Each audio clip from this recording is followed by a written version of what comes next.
नमस्कार। आज हम चर्चा करने वाले हैं एक ऐसी न्यूरोलॉजिकल समस्या के बारे में जो काफी कॉमन है और वो है चक्कर। चक्कर एक ऐसी समस्या है जिसके बारे में हमारे मेडिकल फील्ड में कहा जाता है कि जब कोई चक्कर का मरीज डॉक्टर के पास पहुंचता है तो डॉक्टर को ही चक्कर आने लग जाता है। तो चलिए आज जानते हैं इस चक्कर के बारे में। आखिर यह चक्कर है क्या? इस चक्कर को वर्टिगो भी कहा जाता है, डिजीनेस, गिडीनेस इस नाम से भी पुकारा जाता है। तो चक्कर का अर्थ है स्वयं का घूमता हुआ या हिलता हुआ महसूस करना, जबकि वास्तव में न तो आप स्वयं घूम रहे हैं, न ही आपके आसपास की कोई चीज घूम रही है या आपका वातावरण घूम रहा है। दरअसल इस चक्कर के साथ समस्या यह है कि प्रत्येक मरीज इस चक्कर को अपने हिसाब से समझता है, अपने हिसाब से परिभाषित करता है। कभी कभी वह शारीरिक असंतुलन को, सिर के हल्केपन को या साधारण बेचैनी को भी चक्कर समझने लगता है। यह अंतर करना इसलिए महत्वपूर्ण है क्योंकि ये लक्षण किसी अन्य गंभीर बीमारी के हो सकते हैं जिसकी डायग्नोसिस के लिए अलग प्रकार के टेस्ट करने की आवश्यकता रहती है। अगर आप इन लक्षणों को चक्कर समझ लेंगे तो आपकी डायग्नोसिस किसी अन्य दिशा में चली जाएगी। तो कुल मिलाकर मरीज जब चक्कर के साथ डॉक्टर के पास पहुंचता है तो डॉक्टर उसे 4 वर्गों में विभाजित करते हैं, मतलब 4 प्रकार के चक्कर हो सकते हैं। पहला है जिसे हम कहते हैं टाइप 1 डिजीनेस या ट्रू वर्टिगो।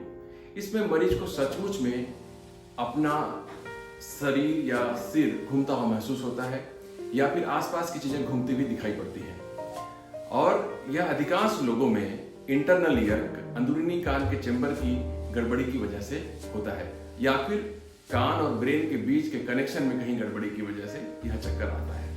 दूसरा प्रकार है जिसे हम कहते हैं टाइप 2 डिजीनेस या प्री सिनकपी। यह तब होता है जब मस्तिष्क में किसी भी कारण से खून का प्रवाह थोड़ा कम हो जाता है। वस्तुतः यह अनकॉन्शियस होने के पहले की स्थिति है, मतलब बेहोश होने के पहले की स्थिति है। इसे फेंटिंग भी कहते हैं।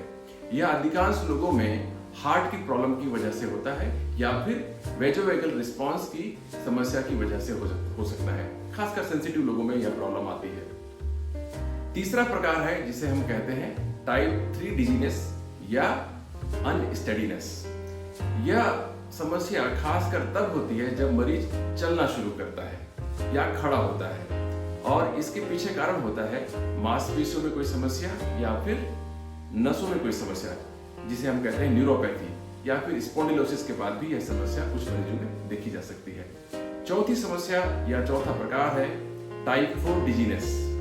यह साइकोजेनिक कारणों से होता है, अर्थात मन में गड़बड़ी की वजह से होता है। जिन लोगों को स्ट्रेस होता है या डिप्रेशन है या अन्य कोई मानसिक कारण है तो उन्हें यह चौथे प्रकार का डिजीनेस हो सकता है। इसमें मरीज को सिर में हल्की झुंझुनाहट, भारीपन या हल्कापन महसूस हो सकता है। तो जब आप डॉक्टर के पास जाएं तो आप डॉक्टर को यह ना कहें कि मुझे चक्कर आ रहा है।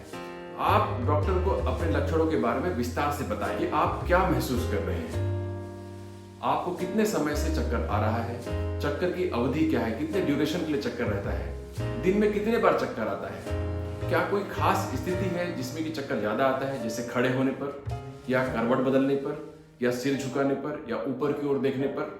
क्या कोई स्पेशल सिचुएशन है जिसमें कि यह चक्कर आपको ज्यादा आता है? क्या आपके कान में कोई समस्या है, जैसे सुनाई कम पड़ना, कान से कोई डिस्चार्ज आना, या आपको कोई और अन्य समस्या है इस चक्कर के अलावा, जैसे लड़खड़ाहट होना, एक चीज डबल डबल दिखाई पड़ना?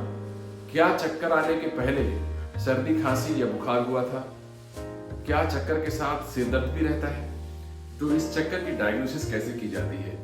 अधिकतर केसेस में लक्षणों के आधार पर चक्कर के कारणों का पता लगा लिया जाता है। कुछ केसेस में डाउट होने पर MRI या CT स्कैन ब्रेन की जाती है और कुछ केसेस में ENT स्पेशलिस्ट कान से संबंधित कुछ जांच कराते हैं।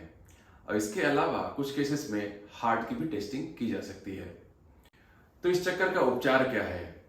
जैसा कि हम पहले भी बता आए हैं कि चक्कर अपने आप में कोई बीमारी नहीं है, यह एक लक्षण मात्र है किसी खास बीमारी का। तो अगर हम इसके बेसिक कारण को ठीक कर दें तो यह चक्कर पूरी तरह शांत हो जाता है। लाक्षणिक उपचार के लिए कुछ दवाइयां दी जाती हैं जिससे मरीज को काफी हद तक तत्काल लाभ मिल जाता है और कारण के ठीक होने पर मरीज को अधिकतर केसेस में पूरा आराम मिल जाता है। तो ये कुछ बातें मैंने आपको चक्कर से संबंधित बताई। अगले वीडियो में हम इस चक्कर के एक मुख्य प्रकार BPPV या जिसे हम बिनाइन पैराक्सिस्मल पोजिशनल वर्टिगो कहते हैं उसके बारे में चर्चा करेंगे। तब तक के लिए नमस्कार।